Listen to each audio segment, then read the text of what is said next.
안녕하세요. 창업사령관입니다. 이번 영상은 한국성장금융에서 최근에 공지된 출자사업 공고에 대해서 설명드리겠습니다. 최근에 제1차 중견기업 혁신펀드 위탁운용사 선정계획이 공고가 되었거든요. 우선 이 한국성장금융 제 유튜브와 티스토리 블로그에서도 몇 번 다뤘었죠. 우리나라의 어떤 국민 세금, 주로 국민 세금이 투입되어서 어떤 벤처기업의 투자 목적 펀드를 운영하는, 보통 모 펀드라고 부르는데요. 모 펀드를 운영하는 기관이 크게 두 가지가 있습니다. 하나는 금융위원회랑 관련이 있는, 그리고 산업은행과 관련이 있는 한국성장금융이 있고요. 그리고 중소벤처기업부 산하의 공기업인 한국벤처투자라고 있습니다. 이번 시간은 한국성장금융에서 이번에 최근에 공고한 제1차 중견기업 혁신펀드 위탁운용사 선정계획 공고문에 대해서 좀 설명드리겠습니다.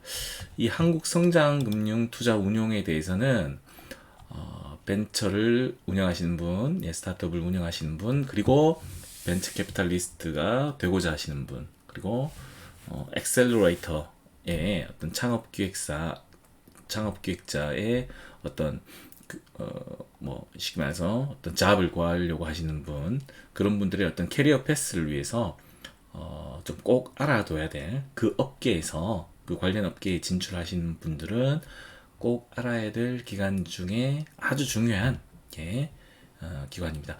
왜냐하면 이 한국성장금융이 일종의 벤처 캐피탈들의 어떤 갑중의 갑이라고 보시면 됩니다.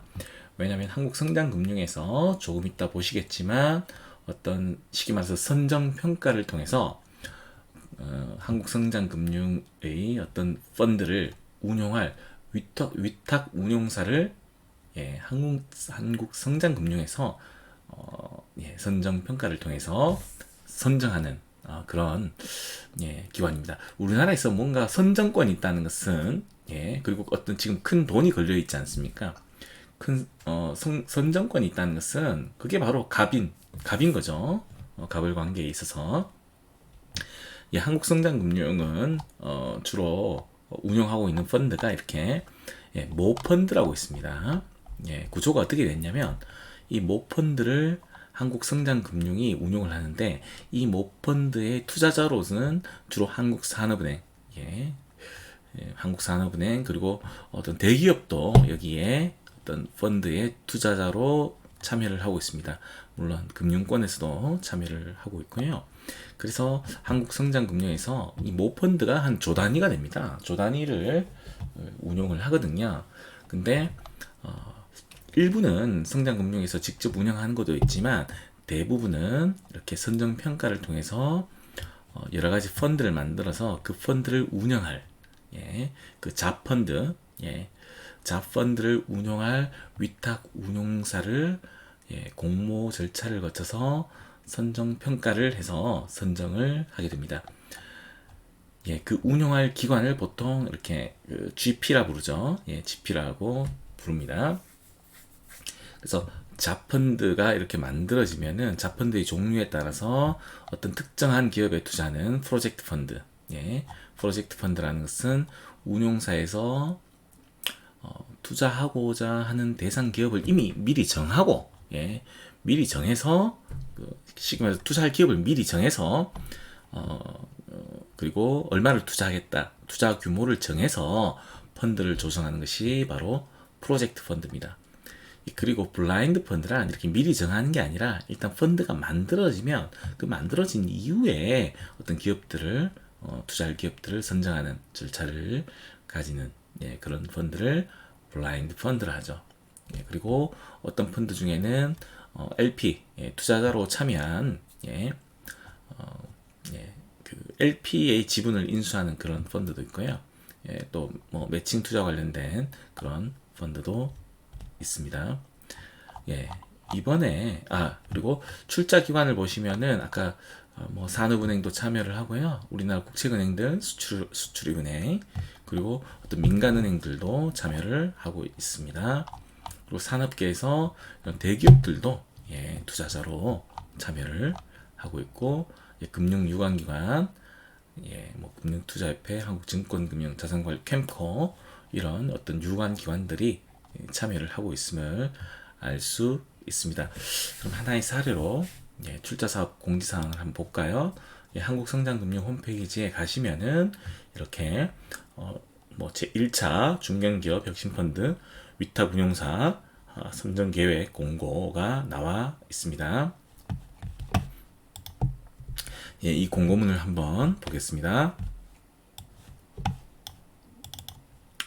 제1차 중견기업 혁신펀드 위탁운용사 선정계획 공고입니다. 선정을 요 펀드를 운용할 운용사는 한 개를 이번에 뽑습니다. 그래서 총 출자 금액 성장금융에서는 한 500억 원 이내를 출자를 하고요. 그리고 LP들을 모아서 최소 1,000억 원 이상입니다. 요 이내가 아니고 최소 결성 금액을 1,000억 원 이상으로 펀드를 만들려고 하는데, 이것을 운용할 위탁 운용사를 선정을 하는 공고입니다. 자, 위탁 운용사는 만약에 총 출자금이 500억이면 1,000억 원 이상을 맞춰야 되기 때문에 그 위탁 운용사는 500억 원 이상의 또 자금을 끌어와야 됩니다.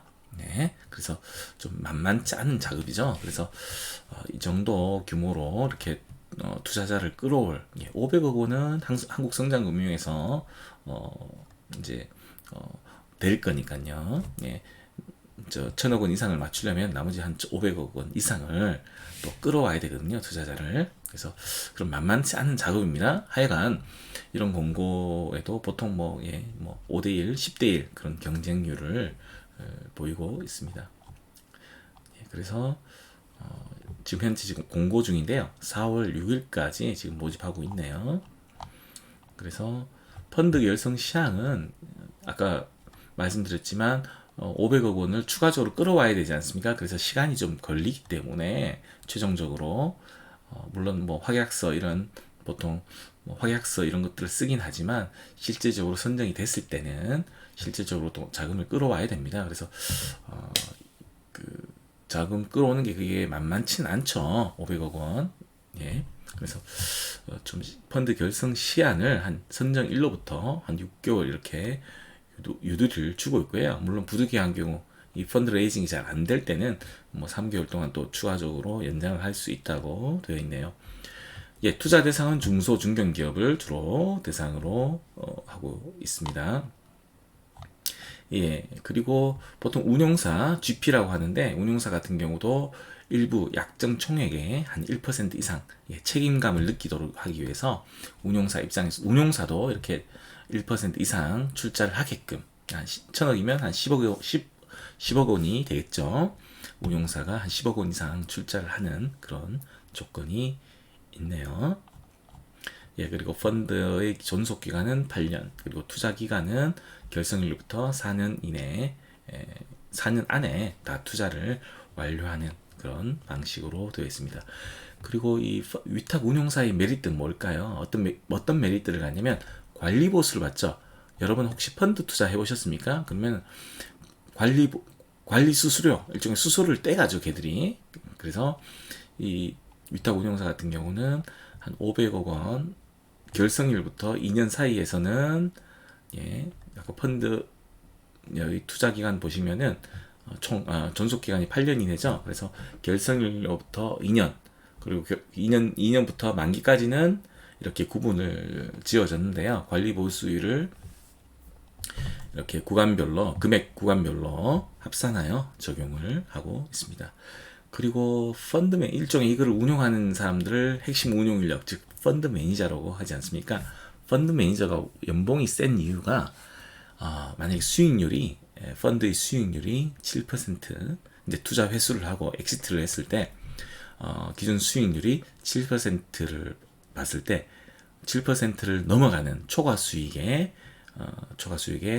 20% 이내를 성과 보수로 그 위탁 운용사가 가져가게 됩니다. 그럼 위탁 운용사에서는 그런 핵심 운용 인력들한테 어떤 성과급을 줄 수가 있겠죠. 그래서 물론 핵심 운용 인력에 어떤 규정도 있습니다. 뭐 총 3인 이상이 참여해야 한다든지 아니면 공동 운영, 보통 코집이라고 표현을 하는데요. 코집 같은 경우는 운용사별로 1인 이상 참석해야 되는 그런 제한 조건이 있습니다.